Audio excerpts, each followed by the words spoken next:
music and instruments, and dance. Do you love listening to music? Yeah, I am a big fan of music. Music is such a magic thing that different kinds of music can put people into totally different moods. If this was a writing task, it would be one of those tasks that just tangentially addresses the requirements of the task. Kind of talks about what the task is about, but not really. But of course, in speaking, there is no task response, there's no task achievement, so I guess it doesn't really matter. Although, if you're looking for a higher score, it is of course going to affect your score because you're not developing your topics. So this person talks in very vague terms about music. It's a magical thing. It can put people into totally different moods. They never talk about themselves, though. Remember, in part 1 of the speaking, you should give examples, be personal, be specific. You should give reasons that are personal and specific in part 1. What kinds of music do you love listening to? I love so many kinds of music, such as R&B, soul, new age, reggae, and blues. Among all these kinds of music, I love soul music most. And when soul music singers perform, I can feel overwhelming emotions coming out from them, and I can see that they perform with all their hearts. Where and when do you usually listen to music? Actually, I always take my iPod with me, so basically I can listen to music anywhere and anytime I want. It is totally my call. Thanks to the inventor of MP3, this invention makes life so easy and so colorful. We heard her use some stress here, like she said, makes life so easy and so colorful. Stresses on so there. And content-wise, things were going well until we got to the last sentence. Thanks to the inventor of MP3, this invention makes life so easy and so colorful. Okay, MP3 is a file format. MP3 is not a machine. So it should be, I don't know, MP3 player, I guess, if you want to talk about that, or thanks to the inventor of the iPod, or thanks to the inventor of the MP3 player. MP3 is just a file format. But now she's thanking the inventor of the MP3, and then she's talking about how good this invention is. But these two are the same thing. So the sentence should be, thanks to the inventor of the MP3, life is so easy and so colorful. Or, thanks to this invention, life is so easy and so colorful. But you can't say thanks to the inventor of the MP3, and then this invention makes. Where would you prefer to listen to music? At home or in the concert hall? I prefer to listen to music in the concert hall because I can get the incomparable audio and visual enjoyment. It is something that listening to music at home can never hold a candle to. The atmosphere is overwhelmingly amazing. Okay, so here it should just be a concert hall, not the concert hall, because we're just talking about concert halls in general. And then the pronunciation of this word is incomparable, not incomparable, even though the spelling doesn't look like that. English is weird like that.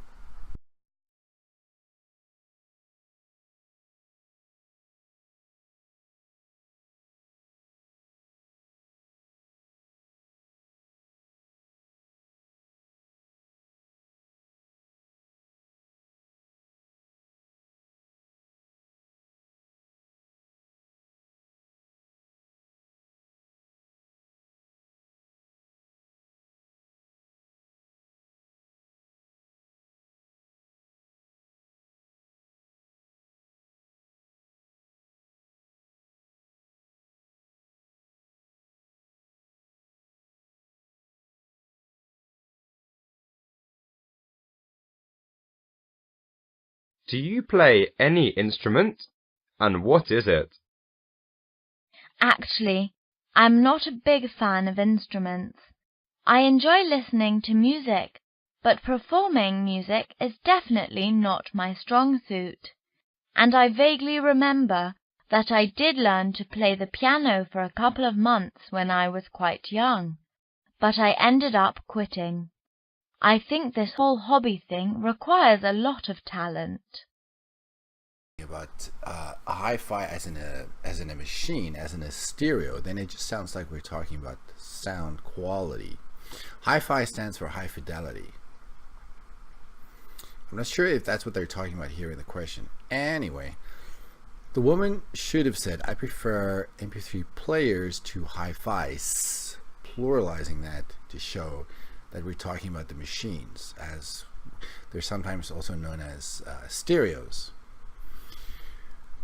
And then here, the biggest feature, blah blah blah, is portable and compact. If you're talking about a selling point, that's got to be a noun. So we could say about MP3s is they are portable and compact, or we could say is portability and compactness. But these adjectives don't work. There's got to be a noun. So either say they are portable and compact, or change the adjectives to nouns, portability and compactness. And then here, hi-fi, there's no S. There should be an S if we're talking about the stereo, the machine. Might have the unparalleled sound effect. I don't think sound effect is what she's looking for. I think maybe sound quality. Sound effect is something they use in movies, for example, or something that's not real. But why is there a the? Should we know the? And also inside the flat, why is there a the? Are you talking about your own flat? Then the might work, but this is true in general, and I don't know, it doesn't sound like she's talking just about her own apartment. So why are there this? Not sure. Do you play any instrument? And what is it? Actually, I'm not a big fan of instruments. I enjoy listening to music, but performing music is definitely not my strong suit. And I vaguely remember that I did learn to play the piano for a couple of months when I was quite young, but I ended up quitting. I think this whole hobby thing requires a lot of talent. If this was an actual response, if this was not somebody just reading this, it would be such a great answer. The position is very clear. I'm not a big fan of instruments. They listen to music, but they use this great phrase. It's performing music is definitely not my strong suit. I vaguely remember I ended up quitting. The grammar is all good. I think this whole hobby thing requires a lot of talent. It's such a good answer. It's just a pity that they are reading it. How long have you been playing this instrument? As I said before, unfortunately, my instrument learning journey only lasted less than half a year. Okay, and then in this answer we have the only and the less, which don't go together. So you could say, as I said before, unfortunately my instrument learning journey only lasted a couple of months, or lasted less than half a year. But we can't put the only and the less together. And then they don't go on to say why. Why did they stop? What went wrong? There's no exemplifying going on here. How do you feel about kids playing instruments when they are little? If instruments fascinate kids, I think it is definitely excellent for them to learn. As a form of art, it can broaden kids' horizons, enrich their knowledge, and cultivate their temperaments and aesthetic judgment. And the best part of it is that it can discover kids' hidden talents. How do you feel about those guys who know how to play lots of instruments? In my opinion, as long as kids don't see it as a burden and always have a certain fascination for it, it is a cool thing. The thing is that I am just concerned about how much a kid can handle. Cramming lots of skills into an innocent kid is terrible. I always think kids should have a carefree and light-hearted childhood, and trained to be versatile is not supposed to be on the menu, at least not in their childhood.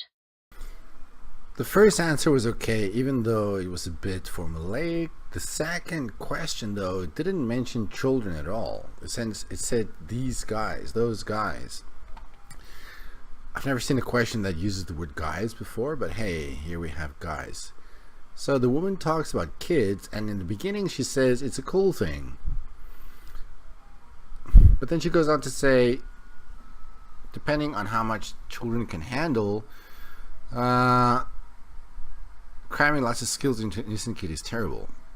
So is it a cool thing or is it terrible? I know there's the sentence here. The thing is that I'm just concerned about how much a kid can handle. But then she doesn't say if they can handle it, then it's not a cool thing. She just says cramming lots of skills into an innocent kid is terrible. Right after she's saying it's a cool thing. So which is it? Don't be wishy-washy when you talk. Take a position and then stick with it. Do you love dancing? I get a kick out of dancing, and it is one of my hidden talents. Although I am not a professional dancer, I can always stand out when I dance. What kind of dance do you love? I love so many kinds of dance, like hip-hop, new jazz, reggae, locking, popping, freestyle, and breaking. I am a super fan of reggae, and Beyoncé can perform reggae to the maximum. She is so adorable, and her dance is sexy, seductive, and frisky. I just wish she would vary the speed at which she speaks a little bit, and maybe, I don't know, pause between different ideas, just mix things up a little bit. When she talks, she has this rhythm that just never changes because she's reading from a piece of paper. But anyway, so reggae, is that a dance? I don't know. I always thought it was just a kind of music. She says it's a dance? I don't know. Could be.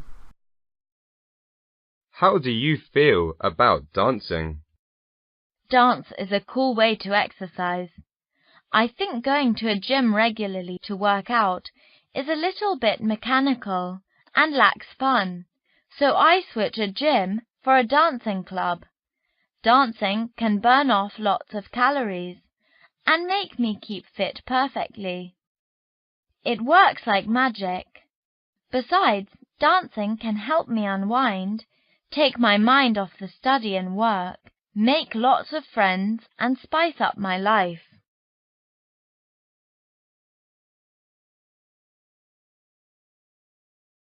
What kinds of dance are popular in China? It varies. It mostly depends on which age we are talking about here. If it is for the elderly people, they love to dance Yangkou, which is a traditional folk dance in China. If it is for the middle-aged people, they fancy waltz, tango, cha-cha, samba, or rumba. And if it is for the young guys, they love salsa, belly dance, hip-hop, or breaking. It is definitely their thing.